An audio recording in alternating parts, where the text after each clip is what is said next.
Good morning, Metcalf, and welcome to the MPS Daily News. Today is Monday, November 1st. Bonjour, Metcalf, et bienvenue aux nouvelles MPS. Aujourd'hui, c'est le lundi, le 1er novembre. Last week, we learned about the Haida First Nation. This week, we are going to learn about the Mi'kmaq. For many thousands of years, the Mi'kmaq people made their home in Mi'kma'ki. The earliest traces of their culture have been found at Debert, Nova Scotia, where a site is being excavated that dates back some 10,000 years. Following the disappearance of the great ice sheets of the Wisconsin Ice Age, the forefathers of the Mi'kmaq moved into this area and made it their home, living their semi-nomadic lives in harmony with nature and according to the Creator's plan. Here they lived a semi-nomadic lifestyle, moving from place to place in a regular pattern as they followed the cycle of the seasons in search of food and resources. As they did so, they developed their own distinct customs and language, and eventually became the culture known as the Mi'kmaq.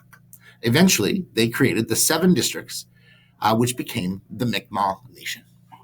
We're going to continue to learn about the Mi'kmaq throughout the coming weeks. Today and every day, we honor and thank the First Nations people of this country for allowing us to learn and grow on their land. Here at Metcalf, it is the Algonquin Nation that we thank for this. The news for today, les nouvelles pour aujourd'hui. Regulation. Our next strategy that we are going to be focusing on with the third path is regulation. To understand regulation, we must first understand dysregulation. Stress is an inescapable part of education.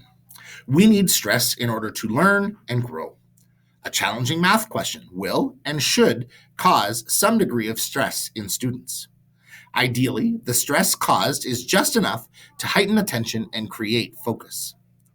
The math question becomes a threat in its broadest sense. It challenges students to think and potentially threatens their well-being in that they may feel exposed or unable to answer the question. It's a threat like any other threat, one that can be fought, that is, solved, or that can be fled from, that is, abandoned. If it is solved, not only is the threat gone, the student is also left with increased confidence to take on the next threat. If the question is too difficult, the stress then becomes distress. Students will feel anxious and struggle to think. Their heart rate and breathing may increase slightly or a lot if the question is part of an important test. And what can't be thought will be fled from. The student will disengage from learning. This is our balance of trying to create a system where we provide just enough opportunity for that stress in order for us to build that confidence. Today, the weather was cold, and as the weather gets colder, we're going to have to adapt our morning routines. We are trying to avoid taking off gloves to spray sanitizer, only to put our gloves back on our hands. Spray will now be applied when we enter our doors. Please be ready as you enter the school by taking off your gloves as you approach the door. O Canada. When we hear our national anthem, it is respectful for us to stop and remain still while it is playing. If we are wearing a hat for fashion, i.e. a baseball hat, we remove it. A toque, which has a purpose to keep us warm, may remain on our head. We focus our attention and reflect upon the freedoms we have as a member of Canadian society and who fought for us to have these freedoms. Today, we are going to meet Ms. Braid.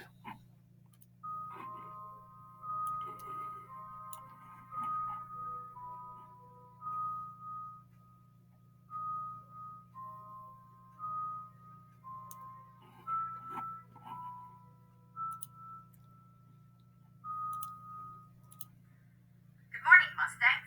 My name is Mrs. Braid. This year, I'm a learning resource teacher. You may see me in the intermediate library, intermediate classroom or hallway, and outdoors as you make your way off to buses at the end of the day. Stop and say hello anytime. Have a great day. Thanks, Ms. Braid. That is our announcements for today. We would like to wish happy birthday wishes to Easton in the OWL class who celebrated on Saturday. Merci et bonne journée. Thanks and have an outstanding day.